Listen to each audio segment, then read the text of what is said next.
I guess just 1 minute early. Welcome to the greatest club in the universe. I'm so happy you guys are all here. I see some faces I haven't seen in a while, some visiting Rotarians and guests. Thank you all for being here. We're going to start with Kate Carinder to do our inspirational moment and pledge. I'm glad you're here. I hadn't checked in. Thank you, Madam President. Fellow Rotarians and friends, imagine being a 15-year-old kid in San Diego in 1975, an Eagle Scout, a surfer, a scuba diver, living your best life with your mom, your dad, your brother, and your sister. Life is great. Then, an act of family violence leaves this 15-year-old the sole survivor of his family. Severe head, back, hand, and burn injuries left him hospitalized for 7 months and paralyzed for life. Fast forward 50 years, and this remarkable person is living his best life. He recently retired from a 28-year career in IT management with San Diego Unified. He and his wife, also in a wheelchair since her teens, are parents of 2 successful children, a daughter working toward her PhD, and a son who starts law school this fall. He's a member of Beer Club, and he's a board member for Camp Able. I'm talking about Gary Altstadt, and you've probably seen him and his wife Cheryl rolling all around town with his service dog Barbie. Gary took tragedy, and I mean tragedy, and turned it into a beautiful life. His journey is truly a master class in courage, grace, and perseverance. I'm blessed to call him a friend, and today is his birthday. I thought being scheduled to do the inspirational moment on his birthday was serendipitous. So today I give Gary a shout out for being an inspiration to me. Thank you. And now for the pledge. Ready, begin. I pledge allegiance to the flag of the United States of America and to the republic for which it stands, one nation, under God, indivisible, with liberty and justice for all. Thank you, Kate. Jim Lewis, would you like to come up here? I did not get any list for any visiting Rotarians. Are there any visiting Rotarians here who missed us? Guess not. They didn't find us all the way here. That was easy. No, but you can still ask for yes. That was easy. At this time, I would like to open up the floor to guests. President Natalie and fellow Rotarians, I have with me John Fanestil, and John, you're going to hear from a little later, is involved with an organization that works to build bridges across borders, and that's very important because it's beneficial to all concerned.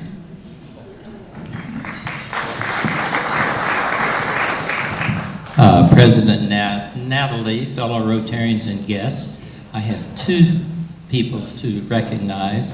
One is my wife, Susan. Yay. But I have Chris Jones here. Chris is going to be inducted next week. So, next week. So, yeah. President Natalie and fellow Rotarians, I'd like to introduce my special guest, Shannon Pavell, who's going to be inducted today.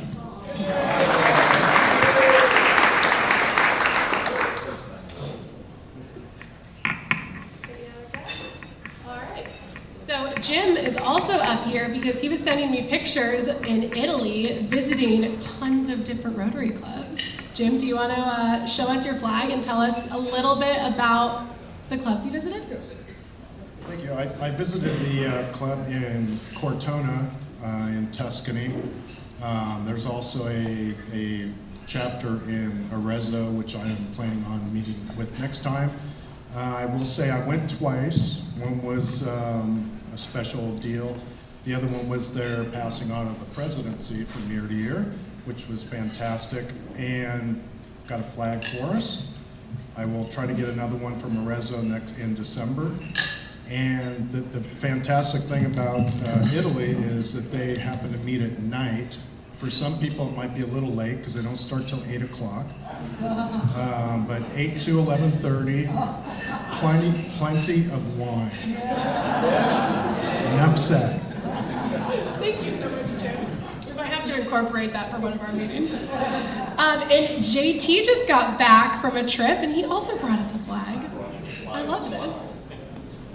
President Natalie, fellow Rotarians, Sally and I visited Club 50, Greater London Club, located just east of Hyde Park, between Hyde Park and Buckingham Palace. They were established in 1912. And there were, I think, as many visiting Rotarians as there were members. I sat with a couple from Richardson, Texas. There was a woman from Newport, Oregon there. There were people from Sarasota, the club president from a club in Munich, Germany, also were there. So it was a wonderful, the speaker was a woman. I brought Ivan back a book because Ivan would have loved it, Women in Intelligence. And so really fascinating, great experience. So Anahita is the president, so I bring you her greetings. Thanks so much. And speaking of banners, we're doing a banner contest so we can have more of these for when you go and travel to trade with other clubs.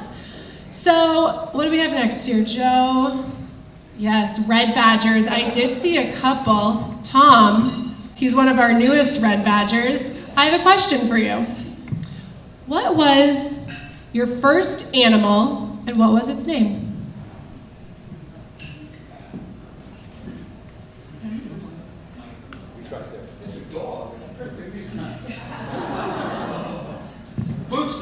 Pootsie, did you just make that up?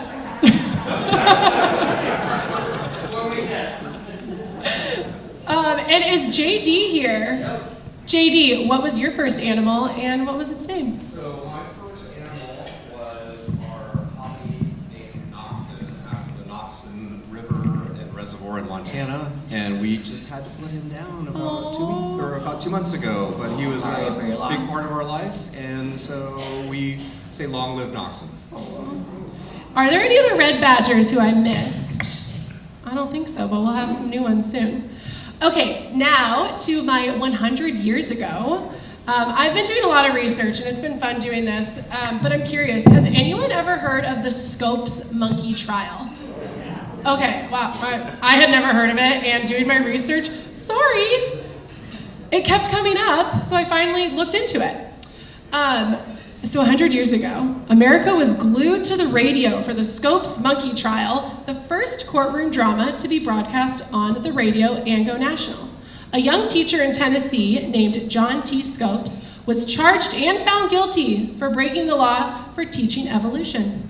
This was illegal under the Butler Act, which banned teaching any theory that denied the biblical story of divine creation.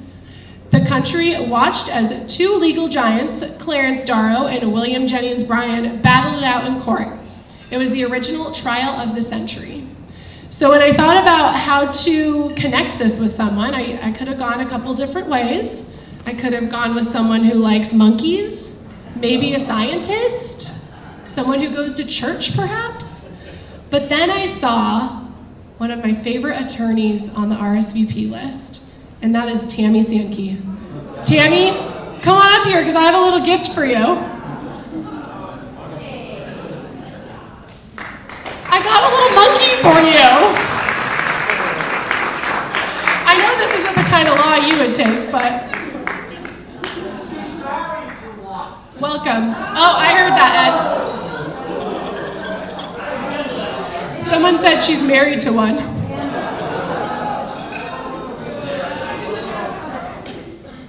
All right, thank you for listening to that, you guys. Okay, let's do our induction. Could I have LuAnn and Shannon and Carol up here? Exciting day. And Shannon, now you know when you come to meetings while you're a Red Badger, I ask questions.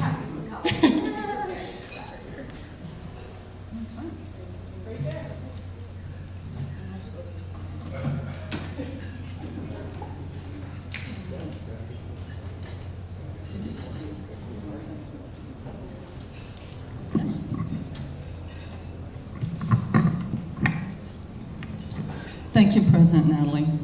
So fellow Rotarians, today we have the honor and privilege welcoming a new member into our Rotary family. The moment represents our continued commitment to service, fellowship, and the values that define Rotary around the world. Shannon Pavell, you have been chosen to become a member of the Rotary Club of Coronado because we believe you embody the qualities of service, leadership, and integrity. Shannon comes to us through the sponsorship of Carol Sommer. And Carol, if you could tell us Shannon's classification and how you know Shannon. Shannon's classification is fundraising foundation, or foundation fundraising, I guess. And I know Shannon because she works at the hospital foundation, and I'm a volunteer there. Thank you. And then if you want to go ahead and put the Rotary pin on Shannon. So Shannon, for the Sharp Hospital, she's in charge of the foundation for the Coronado Sharp Hospital. All right. As a Rotarian, you become part of a global network of 1.4 million individuals who are dedicated to creating lasting change across the globe, in our communities, and in ourselves. You'll find friendships here, opportunities for personal and professional growth, and countless ways to serve both locally and internationally. So Shannon, can you tell us what your motivation was for joining, and I'm going to hold on you guys, the best club in the universe? All right. I mean, that's why. You guys are the best. So as director of Coronado Hospital Foundation, I do philanthropy, and that's my job, but it's also something I'm really passionate about. And growing up, my dad was actually a Rotarian up in Ventura County. He was president at one point, and he really instilled in me the service above self mission, and I feel like that was just ingrained in me at a young age. And being a new mom, it's something that I feel very strongly about, passing on to future generations. So I have to just do a quick little note that my baby boy, he's 9 months old, this morning he said mama for the first time. So my heart is just exploding today. This is just a great day, but just so excited. And you guys are a good time, so I'm excited to join. I did get permission from Natalie to share a quick little note, if I can put my hospital hat on. The emergency department received recognition of the Lantern Award, and I don't know if many of you know this, but it's a really big deal. It's prestigious national recognition for emergency departments that exemplify exceptional leadership, innovation, clinical excellence, and a deep commitment to the communities we serve. And only a select group of emergency departments across the nation are awarded this. So, is that quick enough? I was told to be quick. Thank you so much. And I know we all know we are so lucky to have this hospital in our community. So Shannon, we now formally welcome you as a member of the Rotary Club of Coronado. We're excited to have you join us in fellowship and service. So if everyone can please stand and welcome Shannon with a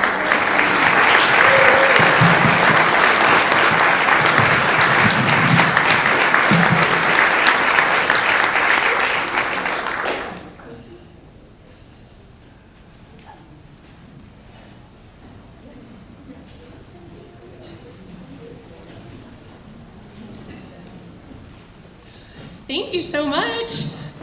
Okay, now we have another announcement.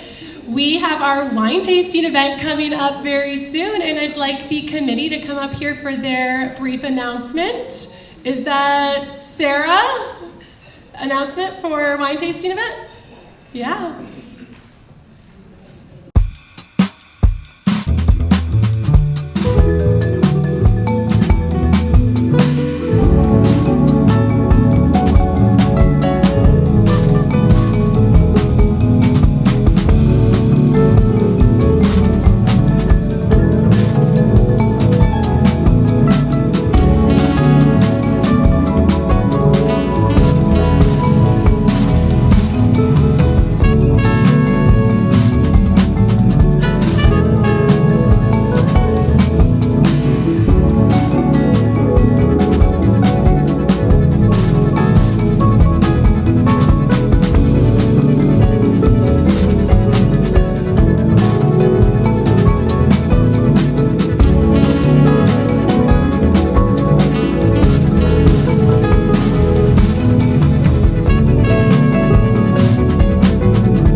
put it on by Jacqueline and Joe. And before I get to my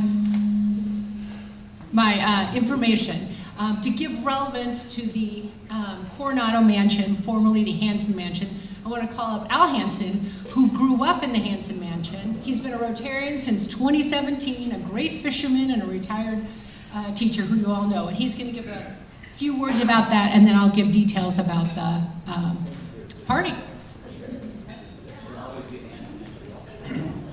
Well, thank you, Sara. Kate asked me to give a little background on the family connection to the venue. September 6th was the wine tasting. So my brother Dave asked that I give no family secrets. However, there are some secret rooms and passageways and wells and buried treasures. But if at the wine tasting I get enough wine, I might break.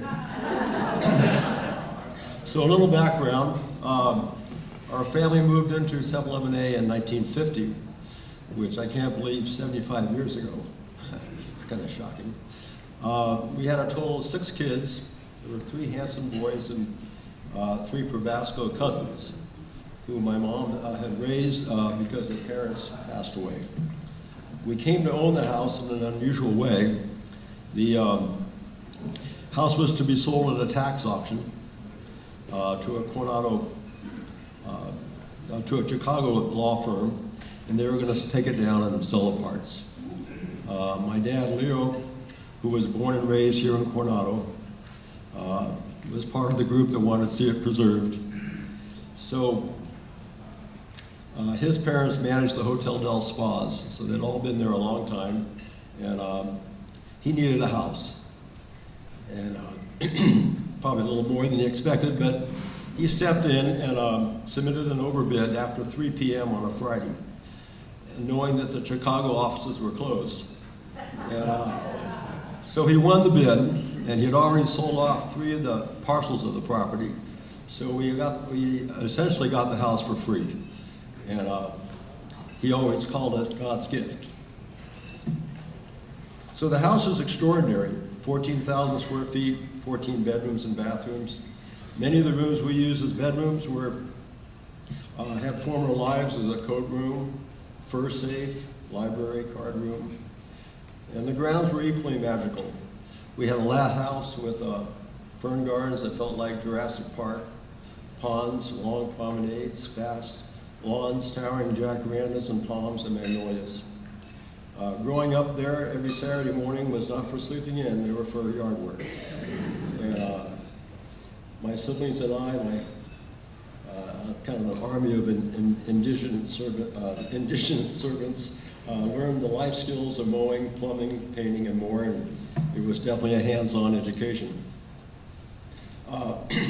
Summers we often went to the Hotel Del Beach, or we were on the tennis courts with my dad. Every August we'd rent the house to the Christian Brothers of Ireland, and the family would head over to Idlewild or Imperial Beach for the month. In 1956, my brother Preston was diagnosed with polio, and thankfully the home's elevator allowed him some independence because he no longer could walk for a while. My parents took in many people who needed the temporary housing, plus the 3rd floor was rented out much of the time. Both my cousin John and I were introduced to our future wives that way. The house served as a venue for many events, graduation parties, weddings, home tours, movies, TV shows. And in the 65 years that 711A was in our family, it was truly a godsend, and we were pleased that it was taken over by Generate Hope. So I look forward to seeing you all at the wine tasting, and I don't know if there's any particular questions, but we could certainly have a minute. Yes? Was it true that there were scary pictures? Yes. The eyes are painted so wherever you look, it's looking right at you, yes. Okay, well, thanks very much.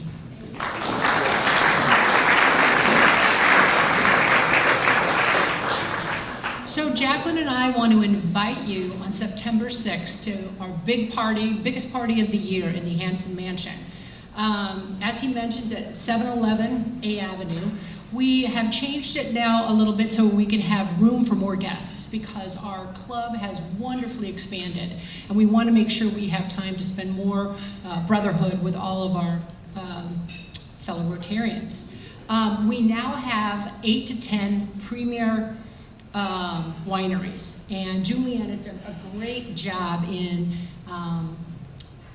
finding those wineries. Some people have given great suggestions, but we will have a lot more wineries than we did. We only had 5 last year, and one of those has dropped out, and we've got that many more this year. So it's so exciting. It'll be so fun to explore.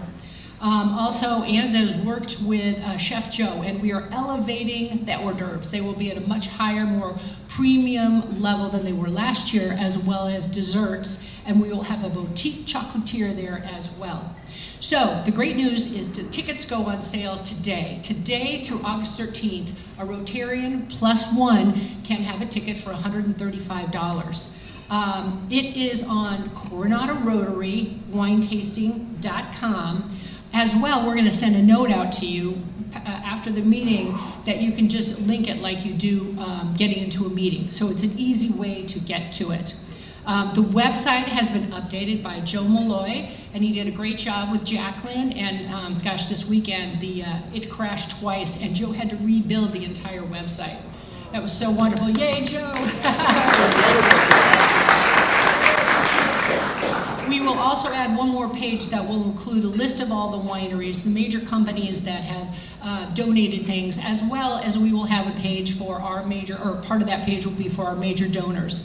And if you can let us know if you're going to be a major donor, because you have 2 free tickets, and as well, I'm working on the program right now, so I would love to put your name in it, as well as put the name on the website. So if anybody does that, if you could please let me know, that would be fantastic. And a major donor is $10,000 and above. Also, Brenda Joe, Stephanie, Terry Curtin, all of their group has put together fabulous, fabulous auction items, and they will tell you about them at a later meeting. But there are going to be 3 types. One is the live auction, which will be amazing. Secondly, now, because we have more space, the silent auction items, a lot of them can be put out, and so you can bid at the event and not have to worry about checking your phone. And then there'll be one that will go out to the community, and we can bid on it as well in our traditional bidding alley that Rainier will run. So that'll be great and exciting, and they've done such a marvelous job. Also, we're supporting, as you know, EPN and Safe Harbor, and we have speakers on each of those on the 13th and the 27th, so you can get a feel for what those are all about. We had a fabulous committee meeting yesterday. Everybody was so engaged, so helpful, volunteered for everything. It was fantastic. And if anybody who didn't get to go who's on the committee, if you could please come see me. I have a couple of volunteer openings as winery liaisons, one more raffle ticket person, and auction spotter. So would appreciate it if anybody hasn't signed up to come see me. Lastly, Miss Doug had just recently volunteered to do the after party at her house. Yay! Yay, that is so generous, because we have to be out of there at 10 o'clock per the Hansen Mansion. So Doug came to our rescue. Thank you so much. Thank you, Sarah. It's going to be such a fun party. And wow, this is the first time hearing about the after party. Love an after party at Doug's, always. I hope you guys can all make it. I know changing location and changes are sometimes hard, but it is to allow more of us to be there. So I'm definitely looking forward to it.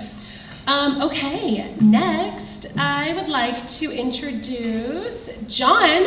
Would you like to come up here and make your announcement?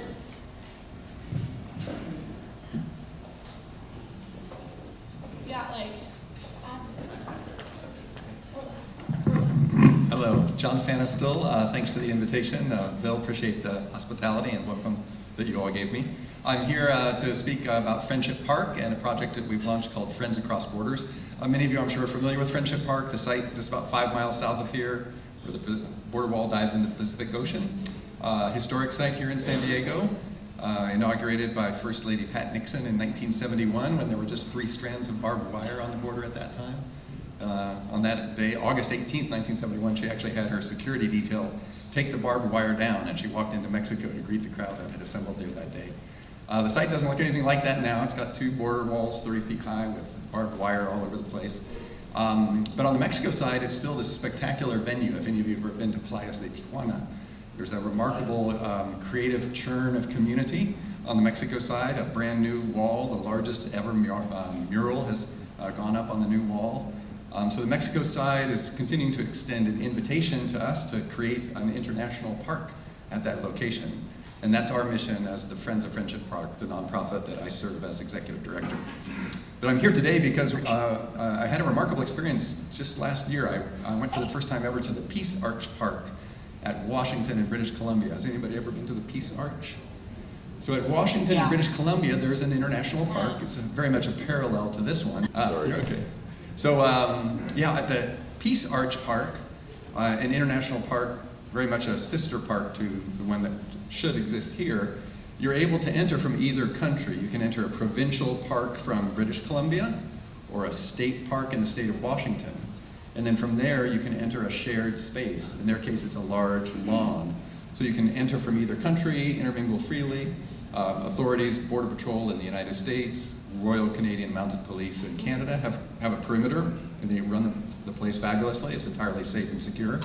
And when I connected with the folks at the International Peace Arch, I was really struck by the contrast, of course, and by the confidence that I have that our authorities should be able to figure out how to manage a shared venue. Obviously, our circumstances are different here on the US-Mexico border, but the principles remain the same: a safe and secure perimeter, and a place and a way that people can enter and exit in an orderly fashion. Well, that conversation has turned into a project called Friends Across Borders, and on August 16th, which is 2 weeks from this Saturday, we're having cross-border celebrations of friendship at 24 sites along the length of both the US-Canada and US-Mexico borders. So we'll be down at Friendship Park. We have a central San Diego event at Balboa Park, but there will be both people on both sides of the border at Niagara Falls. There will be people on both sides of the border at Detroit, Windsor, across the lake. There will be people on both sides of the border at many of the Texas pairings, which are across the Rio Grande, Rio Bravo River. And so it's called International Day, a Day of International Friendship. And if you'd like to learn more about it, you could go to friendsxborders.org or come and chat with me. I'm glad to tell you more about it. But it's a day of celebrating international friendship. It's a day of, to be honest, it is a day of pushing back against the policies that have prevented us, for instance, from realizing our dream of International Friendship Park. But it's also a celebration that we will do better together as friends than enemies with our neighbors in North America. And so I'd be glad to tell you more about it. Please look us up. Thanks so much.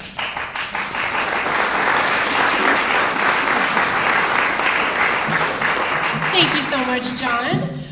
Lastly, before we introduce our speaker, I just wanted to ask Rob Taylor. Hey, Rob, do you know how many years you have been in the Coronado Rotary Club? 367. Very, very close. 15 years this week. Congratulations. 15 years. Thanks for sticking with us. And today happens to be Joe Melloy's wedding anniversary. Did you say 37 years? 37 years. Congratulations. Okay, thank you guys so much. The last thing I have a minute.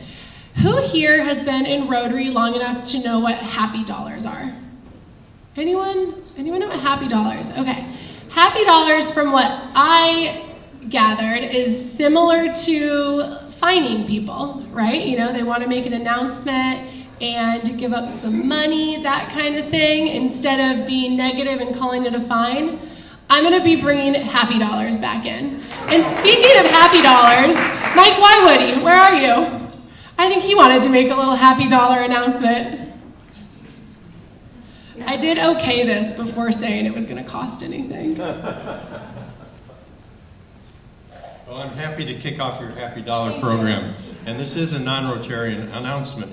Many of you go to concerts in the park, and many of you plan to go this Sunday. I want to make sure that you know that it's a special concert. It'll be the most crowded of the year because of who the band is.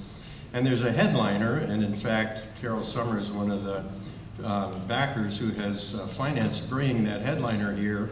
But the real important part to me is that it's a salute to the military, and it starts not at 6 o'clock. The concert starts at 6 o'clock, but at 5 o'clock, the Marine Band will march into the park, and they'll perform for a little bit, and then we're going to give out some awards, including Stockdale and Jenkins Awards and the Admiral Martin Award. Admiral Martin was a Rotarian, and by the way, that awardee is John Sexton. It's not a secret.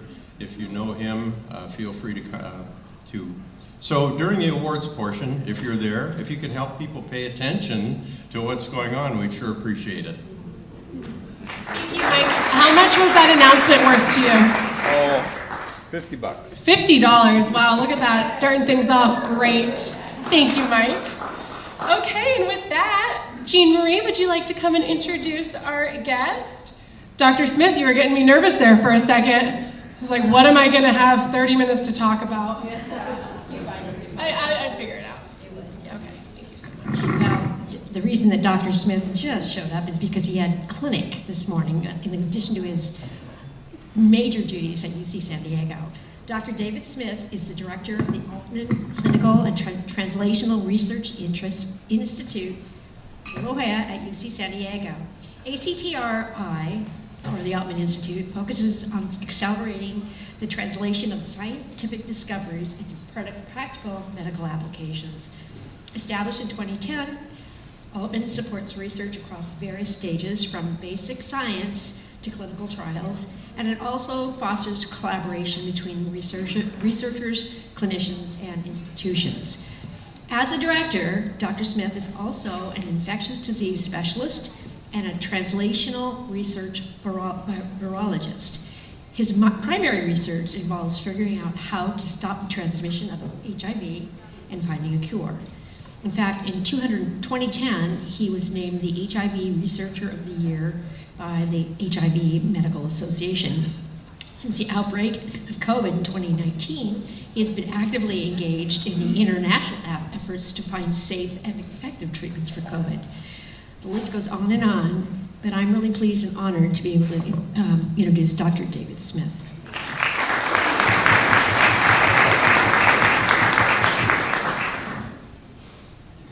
Yeah, thanks for having me.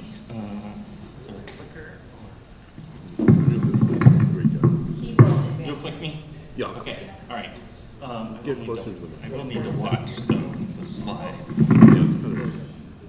Can I take it? Yeah, you can just grab it. There you go. Okay, perfect. All right. Thank you so much for inviting me. Sorry, I didn't mean to cause any anxiety about being late. I did have clinic today, and we have new fellows because they start in July, and it just takes longer, but we give good care at the VA. Here's my disclosures of companies that I've consulted for. Nothing will be that pertinent for what we talk about today. Next slide, please. So I'm going to talk a lot about clinical trials and why they're important. Next slide. This is my one caveat slide. So a couple of years ago, we wrote this paper that we compared doctors to ChatGPT. You might have seen it on the news, and we found that ChatGPT was more empathetic and more accurate than doctors. Gives me a little anxiety there, taking my job. But the rest of this slide, the rest of this talk, since ChatGPT is so good, I've used it for a lot of these figures. So next slide. A little bit about me. I'm going to give a quick origin story just to introduce you. So my name is D.B. Smith. I grew up in the hills of Tennessee, close to Chattanooga. Next slide. And then I went to East Tennessee State for my medical school. So I went to undergrad in Chattanooga. Next slide.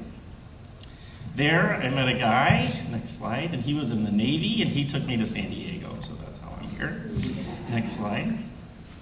But this was during the AIDS epidemic. So it was in the 90s, and everybody in the hospital was dying. Next slide.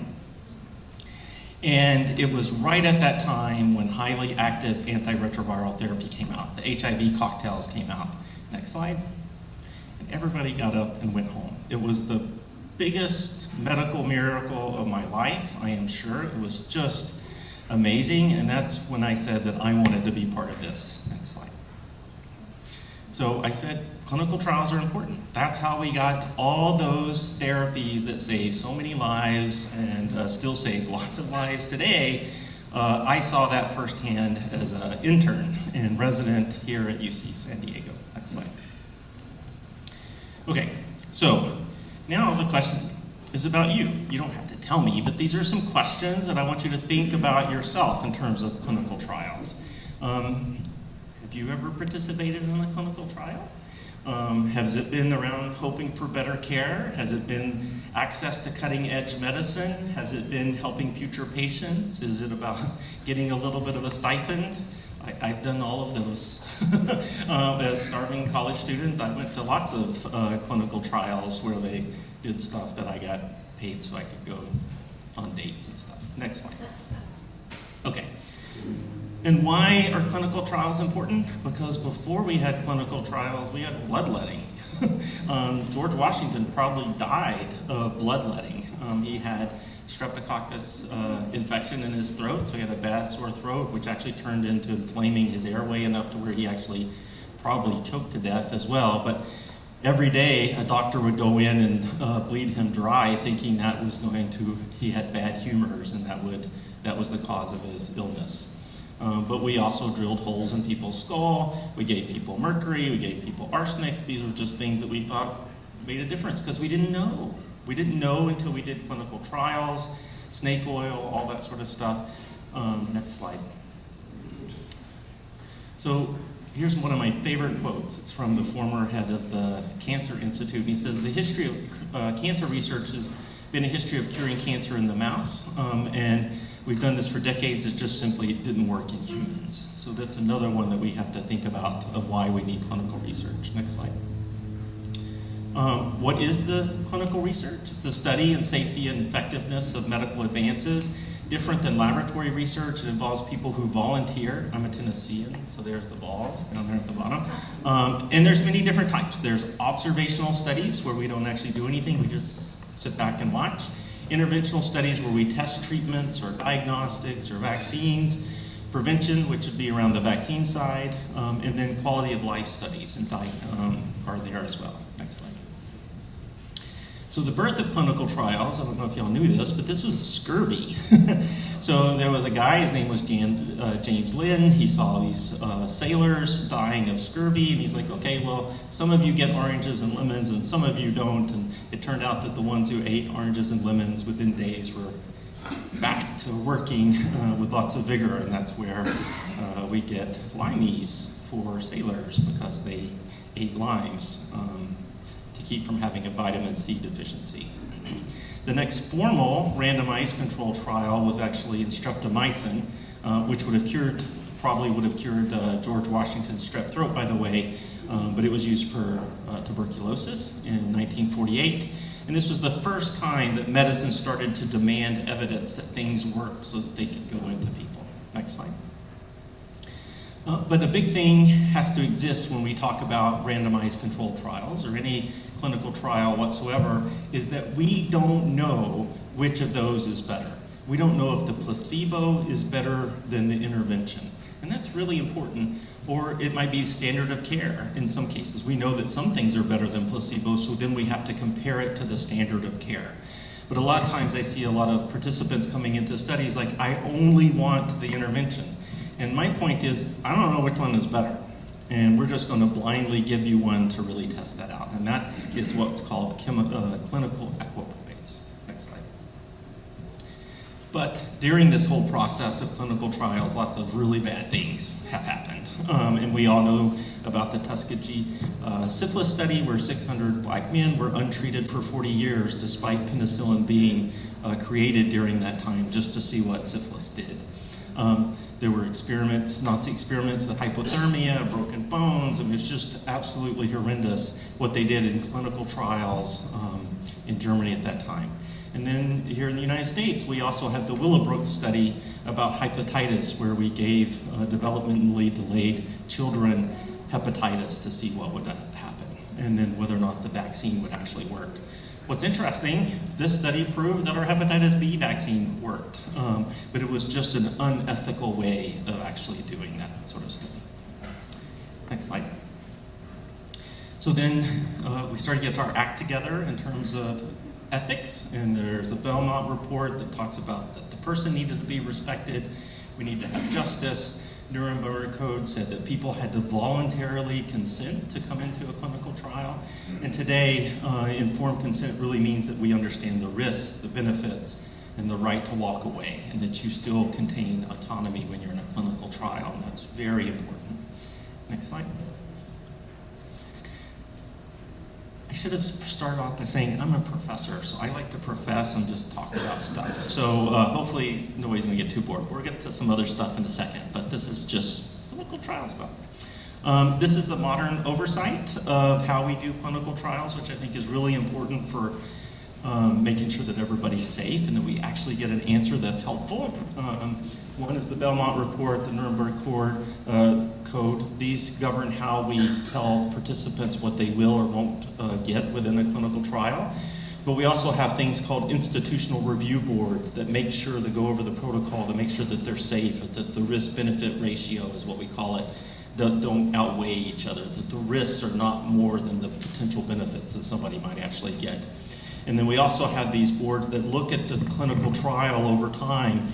So let's say we do a clinical trial and I'm blinded. I don't know if somebody got a placebo or they got an intervention, but this group does. So they can look at it over time and say, aha, the placebo is really bad here, or the drug is really bad here, and they can stop that trial early so more people are not hurt. And then of course the FDA is having some troubles at the moment, but one of their big jobs is to make sure these regulations are held to a court. Next slide. Okay, I'm going to go through, so that's sort of the history of clinical trials, and now I'm going to talk about the different kinds on the intervention side, because that's what I do now at the ACTRI. And how I got this job, just by the way, 2 years ago, they asked me to apply, but I was running and still running one of the Operation Warp Speed trials for the nation, and specifically around finding new treatments for COVID-19. So it was like, I don't know, 120 sites all over the world looking for the next, we were testing Paxlovid. I'm sure y'all heard of Paxlovid or Molnupiravir. Those were the drugs that we were trying to get out there, and we're still working on that. And UCSD said, hey, you seem to be interested in this. Maybe you should help us with our clinical trials. So that's how I did it.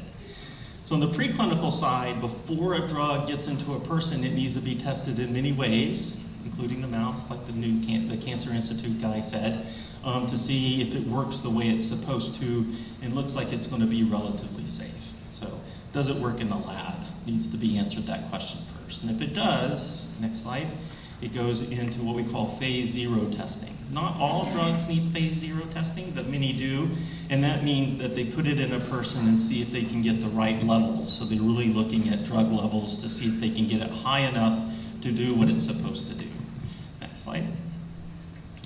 Phase 1 trials, which we hear about a lot, and UCSD is the only place in the county where we actually do both phase 0 and phase 1 trials, is where we figure out what ranges of doses might be needed for a certain condition, and then what is the safety profile. So if you give it to somebody, are they more likely to have an allergic reaction or not, etc. So really figuring out the safety profile of a drug in a person is done in this phase 1 study. Half of those show that the safety is just not there and they're stopped early on. And this is one of the reasons why drugs are so expensive. Next slide. So the next one is, so if it's safe enough, then it goes to a phase 2 testing, and that's where we look at effectiveness. Does it work the way we want it to? Does someone who come in with COVID, if we give them the drug, do we see the COVID levels go down far enough?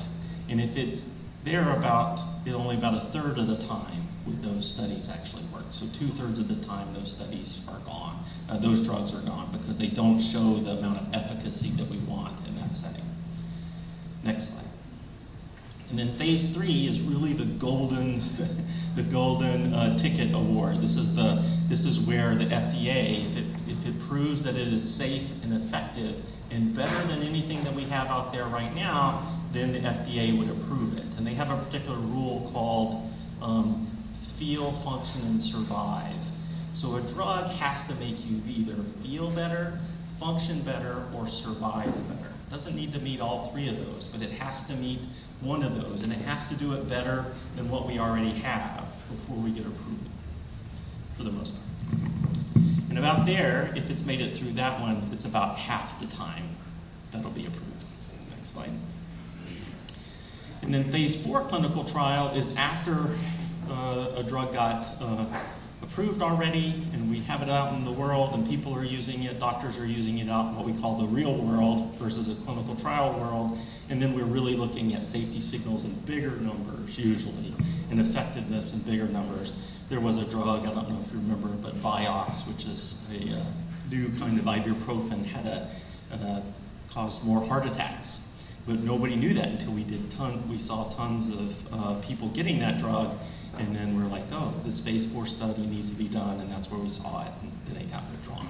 And this happens quite often with antibiotics, which is in my area. Next slide. So here's the field function survive. Next slide. And these are just the scale and the cost of the clinical trials. So at any one time, we have about 35,000 clinical trials in the US and almost 500,000 worldwide going on every year. It takes a drug about 10 to 12 years from its preclinical stage to get through all, discovery through getting it approved. And that costs about $1 billion to $2 billion per each of those drugs. And you can see where they can quickly fall off at each of those stages, phase 0, phase 1, etc. Now that on the other axis is how many people, millions of people are participating in clinical trials over time. And you can see during COVID, 2021 and 2020, we had an enormous peak where about 4 million people were in a clinical trial at any one time. Or in that year. But before that, it was about 1.2 million, and now we're about 1.5 million people in clinical trials.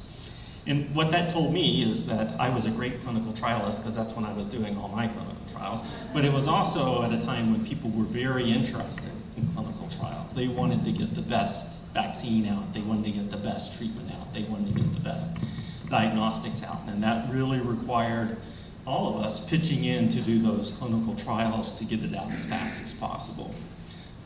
Next slide.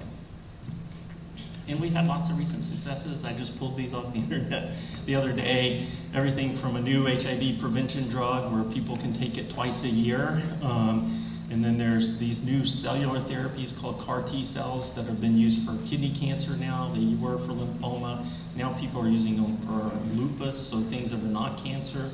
We're going to be studying them for HIV. We are studying them right now to try to cure HIV and UCSD. But these are all approved arthritis drugs, psoriasis drugs. There's a universal cancer vaccine that just made through the phase 2. That's an amazing discovery, in my opinion. Autoimmune disorders, etc. So every day it just is kind of good to see that science is still moving along. Next slide. So a little bit about the future of clinical trials. I think AI, as I started off this talk, is going to really help us in many ways to help design and predict which people may or may not respond. That's what we call precision clinical trials, and we're working really hard on that, but also decentralized clinical trials. So right now, if you're in one of our clinical trials, you have to go to a clinical trial center, you're seen by a nurse, you're seen sometimes by the doctor, depending on where you are, and then you give blood, etc. Now we're trying to take clinical trials to people's home so that they can swab themselves. We did this during COVID, swab themselves, send it in, put these little mechanical leeches on, take their own blood, send it in. We're really interested in that because it drives down the cost of clinical trials, but it also increases the participation, because there's many times that people can't come in every other day to a clinical trial site, especially as we try to increase lots of different communities who could be served better by clinical trials. And another one that I've been really focused on is adaptive trials, and that's where you try that you're able to change course in the middle of a trial and still keep its worth.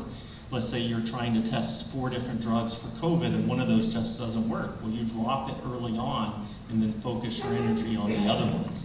And that was a new thing that we did a lot during COVID. Next slide.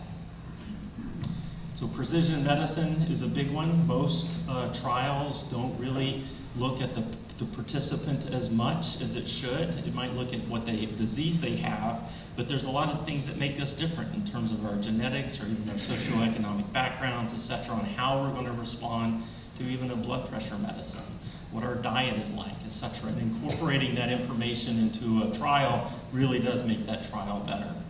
Other ones, like N-of-1 trials, we have lots of rare diseases. There's just 1 or 2 people that might have that, and we might have a treatment for it. So to really understand if it works or not are new ways of designing trials, especially for rare diseases. And then really trying to increase our recruitment. For as long as we've had clinical trials, it's been older white men who are sailors, not just sailors, but then we did start off there. That's the way it's been. So really trying to increase the trust within communities to make it more fair and to really get better recruitment strategies to ensure trust around these clinical trials has been a big push of mine and the people that work with me for over the past decade for sure. Okay, next slide. Okay, switching gears. So San Diego Biotech, I am lucky to live here. There's 1,200 more life sciences companies, and they are powerhouses by any stretch of the imagination. I think we're number 3 in the world, and behind San Francisco and Boston in terms of how much biotech that's here. But the amount per biotech that we produce in terms of new drugs or new vaccines, et cetera, we're actually number 1. So just a few examples of the powerhouses that we have. And all of those new discoveries need to be tested in people to see if they work. So we're the only phase 1 study, so a place that can do this in San Diego, and it makes us very fortunate to be able to partner with a lot of these places. Next slide. And this is where my home is. It's a really cool building. But on the first floor is where we have the Clinical Research Center up in La Jolla. Next slide. Oh, if you want to go back, sorry. That URL, but I think I have other ones that you can find me at if interested. Okay, next slide, sorry.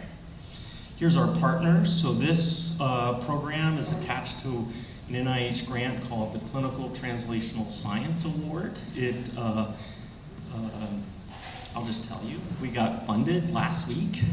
So it was an ordeal, which is a whole nother talk. If you ever want to, you could buy me a drink and we'll go over it, but we got funded, and it's for 7 years, and it'll be in total worth about $80 million over that 7 years. So it is the largest grant at UC San Diego, but there were lots of trials and tribulations to get it here. We've had this grant for 15 years before, but this year was a hard year of getting it refunded.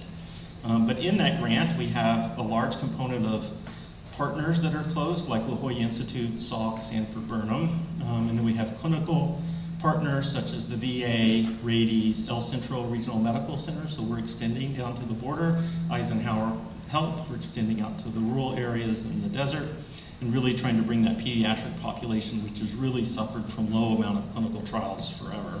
And then we have an educational partner with Mesa College. Next slide. We have a big community advisory board to make sure that we do things that are an ethical, community engaged way. And if anybody is interested, please let me know, because we're looking for people who are interested in learning and helping us to make clinical trials more equitable. Next slide. We also have a big workforce development. What we learned early on is that it is easier to build our capacity to do clinical trials than it is to buy it. So we have big programs around workforce development. I myself was built here in San Diego. Nobody had to buy me from someplace else or recruit me. And I really had this ethos of trying to increase our workforce development. And this is a group of Mesa College students who came and had some 8 weeks of experience within labs at UCSD, and all of them have gone on to continue in their biomedical careers, either at UCSD or SCRIBE, et cetera. So it's really, and it was only $1,500 to get that sort of output. Next slide. That's the group. Another big one is what we call the Cays Scholars. So I myself also had a K award, but it's a big award where junior faculty, so I finished my training, but I'm not really I'm like an old teenager. I still need mom and dad to help me get through the science portion, but I need funding. And that's where this grant comes in to start funding people on the next stage of their careers. And it goes everything from preventing cardiovascular disease to biomimetic macrophage membrane-coated nanosponges. That sounds pretty cool, right? I don't know what that is. But MD, PhD, she's gone on to do great things. So these are just some of our K awards. This is actually a new one of our educational deans at UCSD who started off as a K awardee from this program. Next slide. We also have a big program, which we actually think that we're going to have to close down, unfortunately. It's supporting underrepresented scholars in translational interdisciplinary networks. It's called SUSTAIN. But it's basically to take people who really want to do biomedical research. They come from underrepresented backgrounds.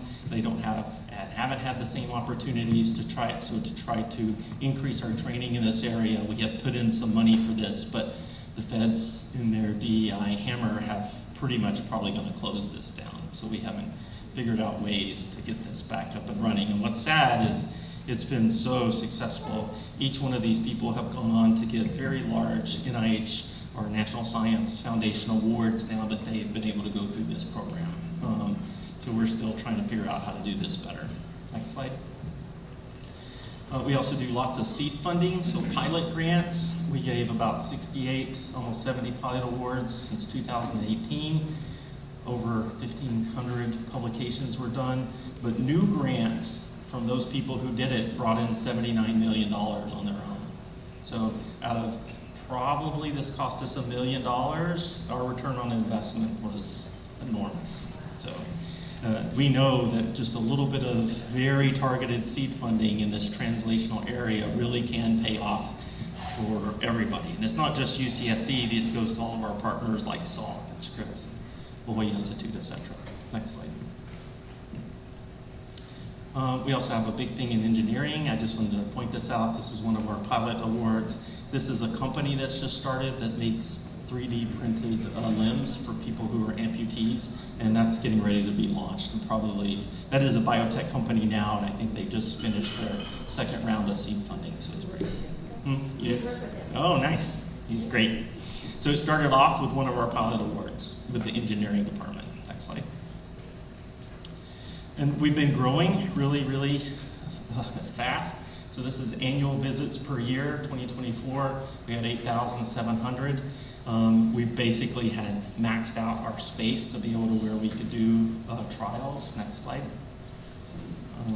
This is the overall revenue that we're generating for the area based on these clinical trials, both what we call PI initiated, which is usually government funding, and then industry initiated, so Lilly, Pfizer, etc., coming in to help do those clinical trials with our investigators. Next slide. Here's just what we did during the COVID response. You might have heard about some of these things. We did all the mobile vaccines in town. We did convalescent plasma. We did the pediatric Moderna vaccine. We did multiple chairs of the Operation Warp Speed, including myself for the national one. And then we had a big framework for how to get Hispanic communities involved in clinical research, especially around translating consents, making sure they understood everything. And in fact, once we did that, we greatly increased the amount of enrollment all across the country for those trials. Next slide. That's where we are in La Jolla. Next slide. We just expanded that just a couple of days ago. We doubled our space up in La Jolla for this. Next slide. Then we have one at Rady's. Next slide. Then we have one in Hillcrest coming on board, a new one. Next slide. And then we're also going to be in the Mexico region, or border region in El Centro, and then in Eisenhower. So I'm happy to stop there. Is that Thank you so much. This is for you. You did a much better job than I would have trying to go through those slides. Do you have time after to stay for any questions? Happy to take questions. Awesome. Okay. Thank you so much. And thank you guys all for being here. please go and buy your tickets for the wine tasting event. It's going to be so much fun. And if you have any questions for Dr. Smith, he's going to stay afterwards. All right, have a great Wednesday, everyone.